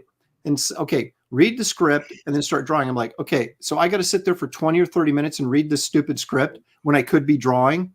No, I'm going to start drawing and read it as I go, which is so stupid. And yet I've always done that my entire life. I can't do that. I just can't do. I've got to read. I read it like twice before I start drawing. So the takeaway here that we have learned tonight is that Aaron is reference lazy. And he's also script lazy. Yes. That's why I write my own stuff. Then I know where the story's going and I don't have to sit there and read it again. And the cool thing is you don't have to read another script forever ever again for the rest of your life. Now I'll never get the opportunity to either. Well, I was going to have him do a backup story, but fuck that. He won't read it. Well, if it's short, it's like 8. Well, look dude, I got a script from Shooter. Okay. The first job when I went over to DC, and before I took over Wonder Woman, they weren't ready. The script wasn't ready yet. So they're like, here, do this. And it was a Legion story that Shooter wrote. Right. Oh. And I did read that. It's a 20-page story, 64 freaking pages. Get out of here. 64 pages for a 20-page script. I know. What? Like, I met Jim at a con last year, and when he goes to cons, you know, a couple of you guys might know it on the, you know, a couple of the bros might know it. People watching probably don't. He brings these portfolios with him, and you know, he's not an artist. It's memorabilia. that he's collected through the years. So there might be an original page that so-and-so gave him, but there's photographs, whatever. But one of the coolest things he had, when he started writing Legion, he was 16. And this is why that story surprises me, Aaron, because when he started writing Legion, he was doing it, and this is before Keith Giffen, but the Keith Giffen way, he was drawing it out. And he had one of his pages, and it's the only one he still has. And I said, well, what happened to this stuff? He goes, you got to remember, I was 16. This is like 50 years ago. He goes, I would mail the stuff in and they would just trash it, I guess. But I got this one page still. So he still had one of the pages. And in the portfolio next to it, he had the drawn page. I think it was by Kurt Swan. And man, Jim's storytelling was on point for that. Kurt stuck to it. It was cool to see. I wonder if Kurt knew he was only 16. Right? Yeah, I doubt it. He was not. Apparently, people tell me this, and I haven't verified it because I'm too lazy to look it up. But once again, reference lazy. But that when I did that story, someone was interviewing about just general stuff, and somehow that Legion story that I drew came up, and he had just kind of an offhanded, disparaging comment about my artwork. So apparently he wasn't too thrilled with how I interpreted his 64-page script. Well, I guess obviously it had to be full. I can't believe 64 pages. How dense were the panel descriptions? Good Lord. It was intense. It was just like, I was couldn't believe that's it. like Alan Moore level stuff. Yeah. I heard Alan Moore scripts are about that long for a regular 20-page book. Yeah. it was worse than it wasn't even, even screenplays don't have that much, but it was just like every panel, exactly what each character was doing and, how they should be this and that and other thing. And so I sort of, as an artist, you look at that and you go, okay, I understand what's going on in the scene. And then you just draw it. Right. Right. And if I don't do everything exactly the way that he had written it out, then he's going to be upset. And it's just kind of like, you're not going to dictate to me every single line I put down on this page. That's a frustrated artist that's writing. But these are the things, all the stuff that he sees in his head, and yet some of it might be superfluous to the image. And that's why you're not a good artist. Sometimes you can't put all that shit in there. Mm-hmm. Right. Yeah. Citizen Ronan, Aaron may be the greatest lazy comic book artist to ever exist. I got something I can hang my hat on. All right. So I'm going to go. This is the penthouse apartment for Demigod. Wow. I did. Shit. So the down view real quick. So like back here, this is a hot tub, but it's just the basic shape with the steps going into it. So I know what to do. And like, this is a big flat screen TV. Are you now this took me like 2 days. Are you in the app, or are you in a browser right now at their website? No, this is on my computer. I pay the yearly subscription because I get it at a student rate because I have a teacher ID. Oh, okay. You should print those out and put those in the back of the First Man comics, like for the extra pages. Well, I did that with the Monarch ship in the program book. Okay. But yeah, so like there's this kitchen with the bar tables and stuff, and that's cool. Up here's the funky stairway that goes up to a lounge area, his suave bedroom, his little office. Ooh. And see if I can zoom in some. Man, pool table, video games, another big ass TV with couches and weird chairs and stuff. His little trophy. This was fun. And the sad part is, what's that little figure? So on this table in one of the stories, he has a bunch of swag merchandise because he merchandises himself out, licenses himself out. So this is just like a Demigod, big, toy 2-foot figure, mock-up, whatever. But sneakers, water bottle. It had a lot of other stuff on the table I did too. But so anyhow, I did this and it only showed up on like 2 pages out of 4 issues. So I just chuckle because of the amount of time I put into it. Well, Maxwell Parrish used to build. If you ever saw his books, you read his books. Like he would build like little home. Like if he had a building on the lake, he would build the building, and have a mirror. And have the building on the mirror, like, and take photos of it and stuff like that. And he would use that. Oh, that's cool. For reference. He would build like his structures and things like that. Oh, that's cool. Well, this is the modern way of doing that, I guess. But yeah. So and then I mean, like Graham said, I even had to do it today, and I don't have it on the computer because I set my phone up on a camera stand, and I needed a reference photo, so I just set the timer like Graham said this morning and bent down and took the photo, then just looked at it while I was drawing.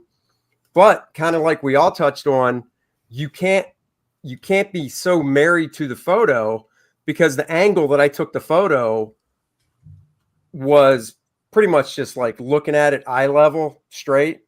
But the angle I was drawing on the page, you were looking down on the scene. But because I can draw the figures and stuff out of my head, I could visualize in my head how that figure would rotate and look. It was more the position of like how the leg would be, because he was crouched and whatever. So that's like you said, that's impressive that you do that. It really is. Well, thank you. Yeah. Citizen Ronan wants to know, I'm thinking of adding one to my house. Get in touch with me. We'll talk. Justin, I don't know what you're talking about. Shitty mood. I didn't crack. I would never do that. I don't even know what you're talking about. But so here, I got something here's something I want to share with you. Yeah, brother. People come here for your art, Aaron. Oh, I remember this. So I was at CrossGen, and I had this really kind of wild concept that this one of the villains that Mystic was fighting was like, he was like this master magician, but it was all based in math. And he didn't really have like these mystic powers. He just had like these, he was just like this math wizard who had figured all this stuff out. And so I came up with this concept for this cover, and I thought, it'd be really cool if she's getting crushed by all these mathematical formulas. Now, of course, I know less about math than I do about reference. And so,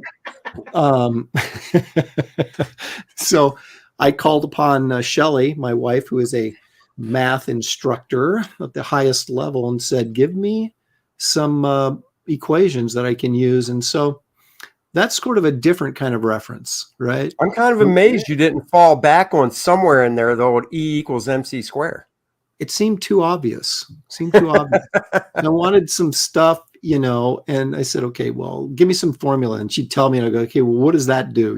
And so then I was able to work in enough of them to put it in there. And I actually still have that cover. I kept that for her. It's a beautiful cover. Oh, that's nice. And I had one of Billy's girlfriends pose for me.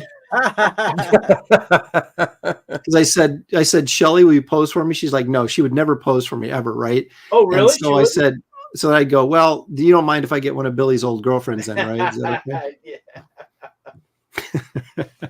That's funny. I remember that. Yeah. I remember inking one page over you on Mystic because the book was late. Oh, you inked an entire issue, I think. No. Because now Greg Land stole Matt Ryan from me. I don't think I did. I think I take it back. I think I inked 2 or 3 pages. I don't think I did a whole issue. Well, you did a lot in one issue though. Cause I think Rob Machine Gun Hunter was inking it for a while, and then he got pulled for something else. And so it just got thrown around those last couple issues, as CrossGen was going under. Right. So I know you did. It was the one with the snowman, because I'm pretty sure. Remember that? The Yeti. Yeah. Yeah, the Yeti guy. Because I remember inking him, and then I remember you like following me home, just praising the inks, and I'm like, Aaron, stop. I pencil. I don't ink all the time. Find someone else. You got to stop sleeping at the front of my house. You just well, no, but I do remember having this conversation with you because you were filling in the blacks with a black Sharpie, and I was like, dude, please use real ink. just for the sake of the original art. He was like, but this is so much faster. I was literally begging him not to use a Sharpie. I went back over it, I think. So you did. No, you caved and did traditional. So not that it matters now. Oh, hey, Graham, I'll share this. Yeah. I think we're done with the reference. Does anybody have more reference stuff or? No, I'm done. No, I didn't have any to begin with. All right. Well, here, check this out. Bill, are you sharing my screen? Yeah, I'm going to. I saw this today. I don't know if Billy and Aaron did. Check this out. Yeah. Look what that sold for. Dude, I did. $3,360,000. Yep. I'm guessing Mike didn't sell that. No. No, he's got to be sick. Oh, he's got to be sick. Can you imagine what he's? Oh, $3 million, and it's just because. Is it a great page? No, but it's because it's the first time Spidey's in the black costume. Just imagine what the cover would sell for. You know, the cover of that issue would have to go for more than that because he's on the cover in it. Well, now it will, right? Now it will. Yeah. I like whoever owns that cover is looking at this going, yeah, I could probably get 4 or 5. I should sell this. Dude, probably be the same buyer. Hey, somebody bought this from Mike for a couple $100. Yeah. In the mid 80s. And is now can retire and in style. It's just unbelievable. Doesn't make you think it's gone through multiple hands, but well, yeah. You have Anthony Snyder selling it, you know, for like in '95, probably for like $1,000. Yep. You're like, oh, I love it. Well, the thing is what I've been able to gather is that you have a lot of investors, you know, big whales that are coming out of India and China. Mm-hmm. And in the United States too, but mostly the other 2 countries, and they're hiding money, you know, to avoid taxes and stuff. So they're investing it in collectibles. That's what I heard. I heard that from another dealer as well, saying that that's where this money's coming from. That's driving all these prices right now. Yeah, they're sheltering money, hoping that the investment will continue to rise, and avoiding some taxes and. It's crazy. I mean, if you've got a key piece, man. Oh Lord, I wish I did. Yeah. Why isn't any of my stuff sell for $3 million? Exactly. Yeah, because if you could sell the original, you know, I have the cover to She Number 1. I have the whole first issue of She Number 1. Maybe I don't have to sell the whole property. Sell the issue. Well, that's why I've hung on to some splash pages from Planet Hulk. I just keep thinking at some point maybe, you know, those Planet Hulk splash pages will have some value. Yeah. Oh, I'm sure they do now. Yeah, but not like, boy, I got to sell this now kind of money. I still have the first page from Vengeance of Bane #1 of Bane and his henchmen in their costumes for the first time. Really? That's a splash, I assume? Yeah, it's a 3-quarter. There's 2 insert panels. Right. Who inked it? Eduardo Barreto. Oh, nice. Yeah, nice. it's beautiful. I can see it right now. It's hanging up on my wall. Oh, that's cool. This is totally off subject, but I have to recognize something in the chat because I did a live stream last night and I was trying to think of the animator who did the John Carter of Mars test back in the 30s, and it was Bob Clampett, and I couldn't think of it, but Louis Brightraven came through for me. But yeah, it was Bob Clampett. I don't know if you guys have ever seen that or not, but it was in the 1930s he did that? Yeah, check it out. It's on YouTube, I think. If you look up like Bob Clampett, John Carter of Mars or something like that, I think it'll come up. Clampett? Okay. Clampett. Clampick? I'm serious. I don't know what he's saying. It's right there on the screen. Think of a clam. You're on Long Island, clam, and a pet with 2 T's. There you go. Got it. There you go. This guy says, Graham, 10 more years. I'm sorry. I'm just being a pain. Millions. I'm just being a pain. I'm just having fun. Yeah, I mean, the whole first issue is Let's hope so, Mustache Man Gray. What's that? I was replying to the chat who Andy had just posted. Yeah, he said 10 more years. That'll be worth millions. There you go. That's a great avatar, too. No, I know that the day after I kick the bucket, is when Marvel's going to put Quasar in a movie and they're going to reference something in the 10 issues I did. And then my wife can go, thank God he kept all his art.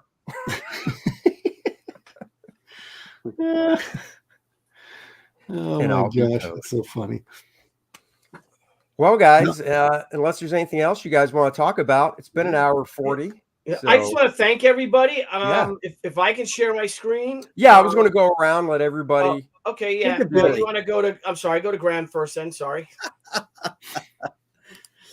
Do you have the links, Andy? Or the links are in the description? Yeah, for everybody. So there's a link in the description for your sign up. Yeah. Okay, hold on.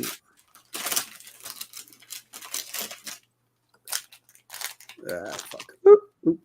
Bad word. Sorry. Probably should have shared that yet. Login. Here, let me know when that's right. You have to log in. Yeah. Sorry. There we go. Okay. I just wanted to pull up. I have a sign up sheet right now. Is it good? Okay. Yeah. Here we go. Where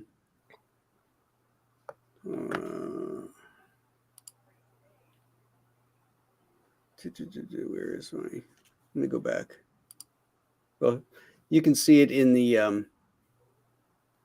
Yeah, there's a link for everything in the description below. So for Graham's sign up sheet and stuff. Can't get it to bounce back. What's? Oh wait, no, that's not it. God damn. Here, let me do this because people don't need to see all your stuff. Yeah, thank you. Yeah. Here's your social security number and some credit card information if anybody. Oh, Graham's like, my and there's my 1099 with all my information on it. That's great.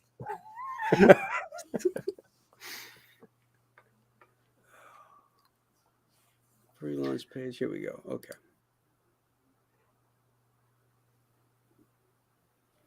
Are you going to edit out all these deathly long pauses? No, edit out. Okay, Get out of here. I'm just going to do this. I'm ready. Billy Tucci, we'll come back to Graham. Ooh, 190. How about Yes, that? I know. Look at that. Everyone, guys, we have hit $190,000. I think during the bros. So thank you all so much, Graham. I also want to thank you. I stole your buy Graham a drink, and I buy Graham a beer, buy Debbie a drink, because while we're fulfilling, but we have begun fulfillment, guys. Look at that. So look at all those books. There's one right here. Beautiful. I want to thank you all. Oh, hold on, I'm full screen £5, baby. Does that are those pages actually attached? Yes, they're attached. I ended up spending the extra $20 to get them attached. Okay, nice. But thank you all. So your books are all on the way. Stretch goal packs. And there's even the Debbie card with Debbie posing for me. So if you guys get one, well, it's in there somewhere. Oh, cool. But I want to thank you guys, really, from the bottom of my heart. So proud of this book. I think the book looks beautiful. API did a fantastic job. And it just looks great. We got a few of them, though, believe it or not. Of the first 350 we opened, 5 of them are printed upside down. No way. Yeah.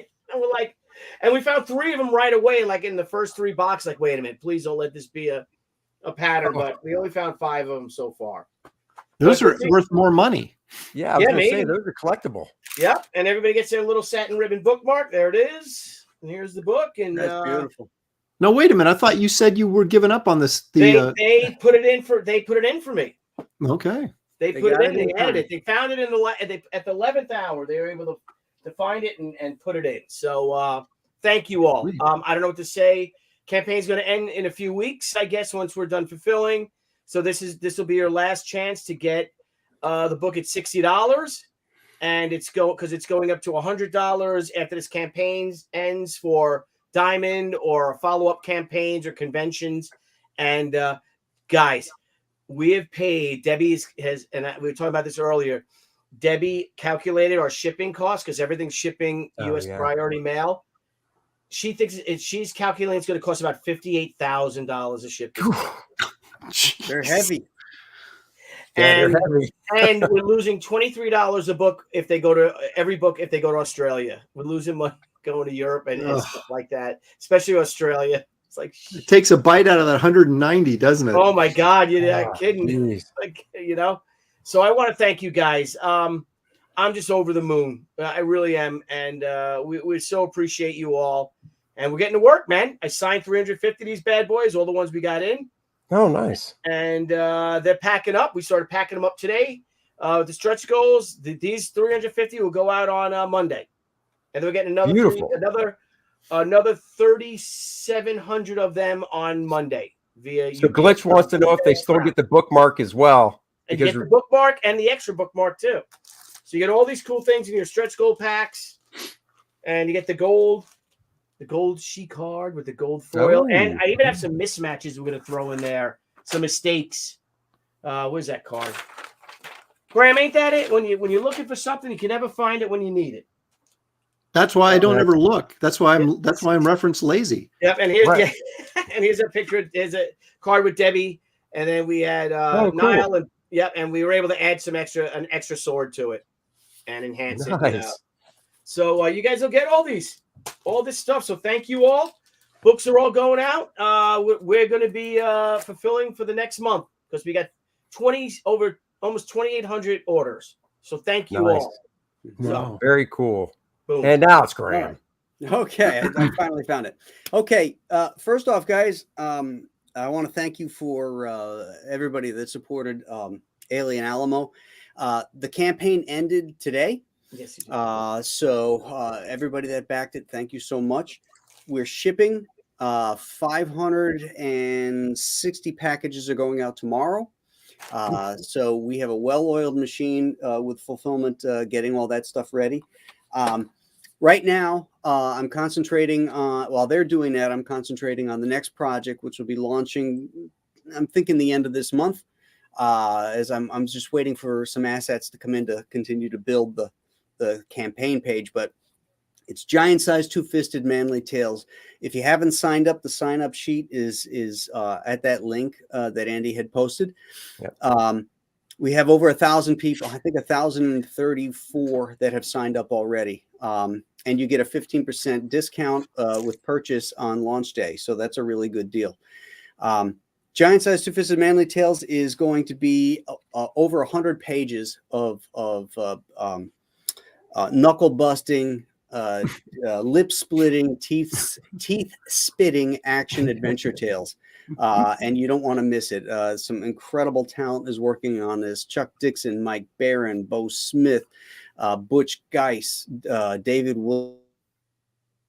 It's an amazing team so far. And it's going to be a fun project, which will be launching at the end of this month. If you could just bring me up, take that down and bring me up. I just want to show people this. Off. Oh yeah, hold on. Okay. Ooh. There you go. Here's the Alien Alamo book. Ooh. Shiny on the logo. Yeah, that's the logo, and the aliens there are spot varnish on that, and it also has a matte finish on here. So just like the Chinook, if you back the Chinook, you'll feel the quality in this book. Awesome. Tomorrow I'm going to sign all the ash cans. Oh. This is really cool if you're into the artwork and the storytelling of it. So you open it up and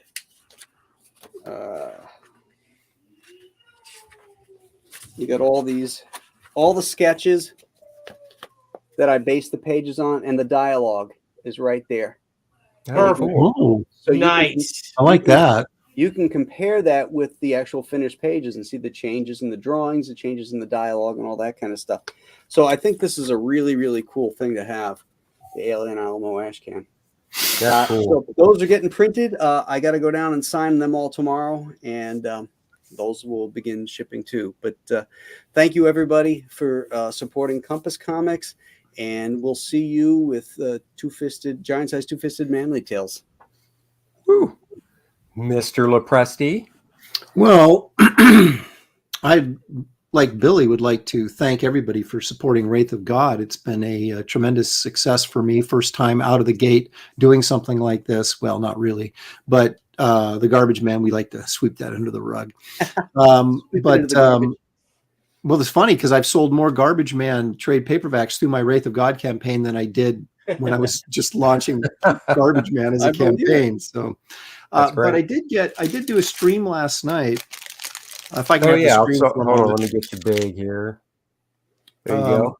Take the floor. I got all the stickers in. Ooh. So this is the Empire Comics sticker that everybody gets. Matte finish, so you don't have any of that annoying glare like on the top of my head right now. So you can just turn it any angle and you get no glare. And let me pop out another one here, if I may. If I can get this stupid thing open. Too lazy to open it, so I may give up before I'm done. Now this is the Garbage Man sticker, because all these stickers are Loprestiverse characters.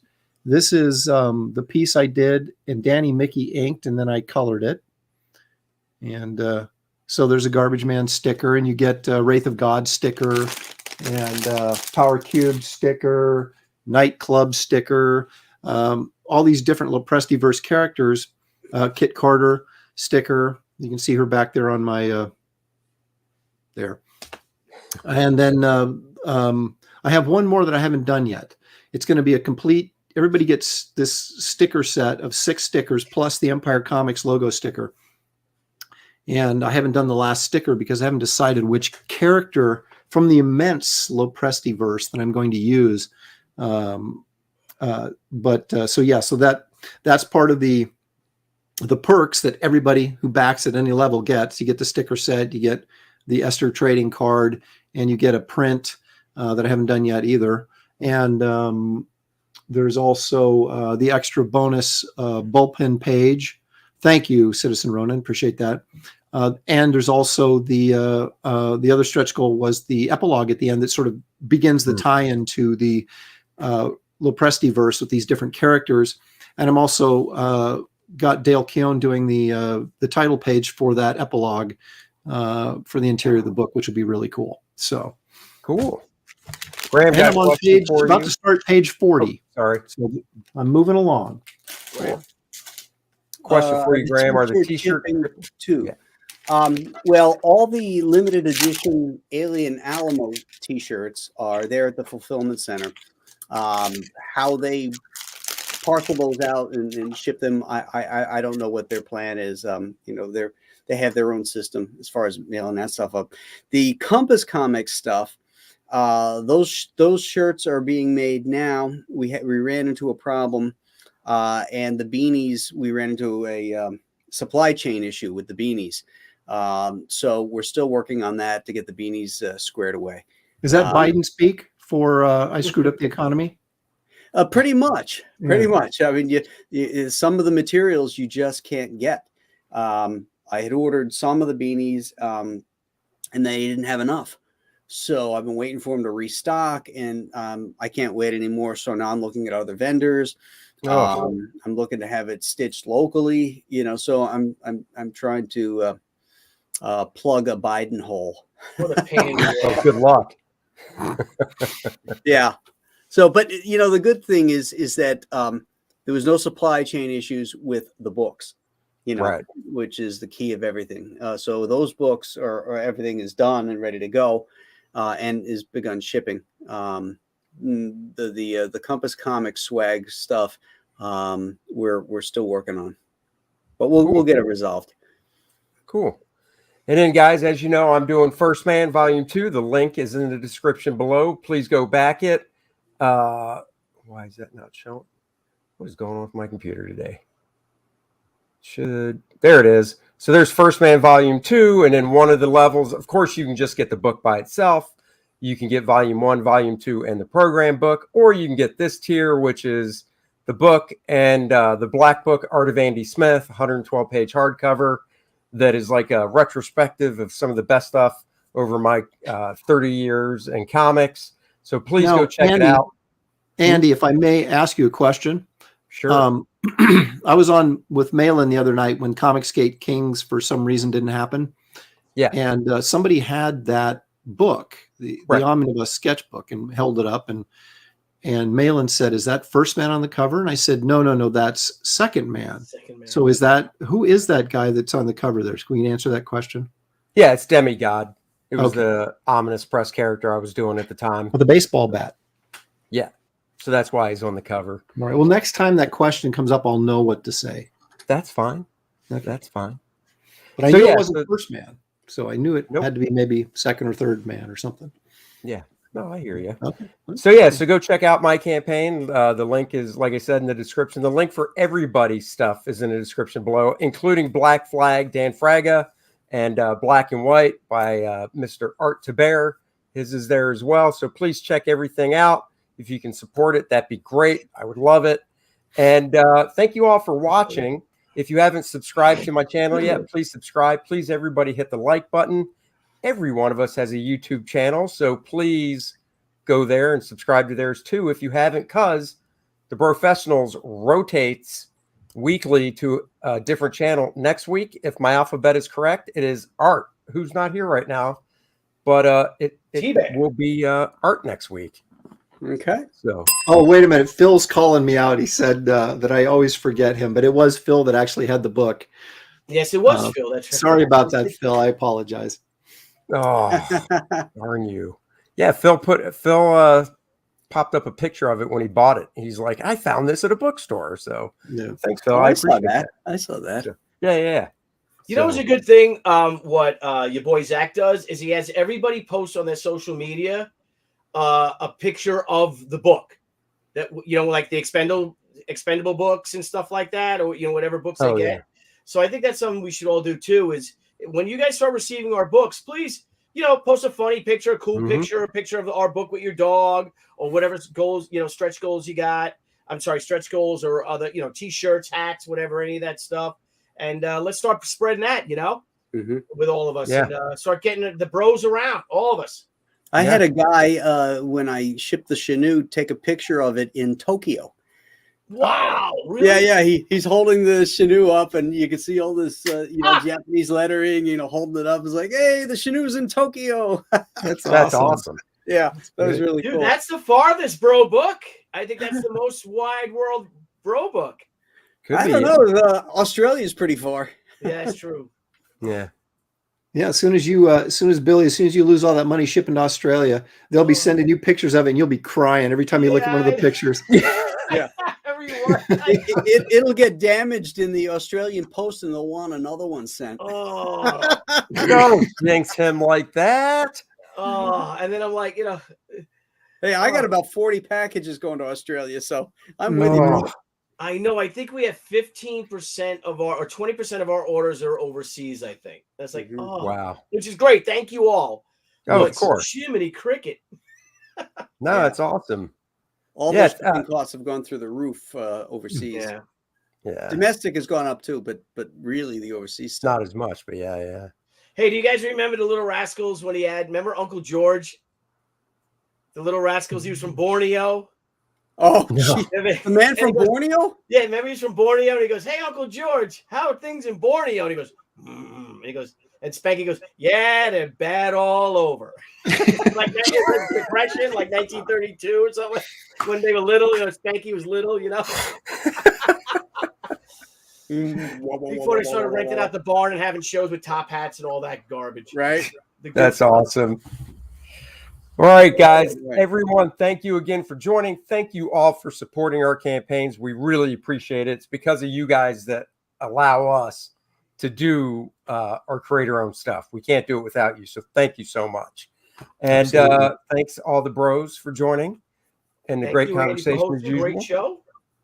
And we will be back next week on Mr. Art's channel. So until then, cave painting next week. Is that what we're doing on our? I think it is. Yeah, I think it's cave painting. Yeah, yep. That's it. So he's going to tell us how he inspired Walt Disney when he served with him alongside of him in World War I. Yeah. Right. Animation. Walt Mortimer Mouse. I'm just saying. Yeah. Well, no. See, the story that Art has that he's pissed off about is, what was it? It was Walt Disney, and what were the original 9? Was it the original 9? The 9 old men? Oh, the 9 old men? It was actually 10, but he kicked Art out. Yeah. So, Art holds a grudge. It's true. It's true. Sad but true. All right, guys. We'll see everybody next week. Have a Bye, great night, everybody. Thanks, Thank everybody. Luke Henry, after kicking Monarch's ass to the depths of space, is back on Earth. Luke Henry, after kicking Monarch's ass to the depths of space, is back on Earth. And now he's looking to save the world from the Fourth World Foundation. Sure, he had help from Penumbra before, but she's not helping him this time. He's got to face it on his own. Look at these 4 people. He's coming for a villain known as Adonis. He'll do it. You'll be there. Back it now. First Man 2, Learning.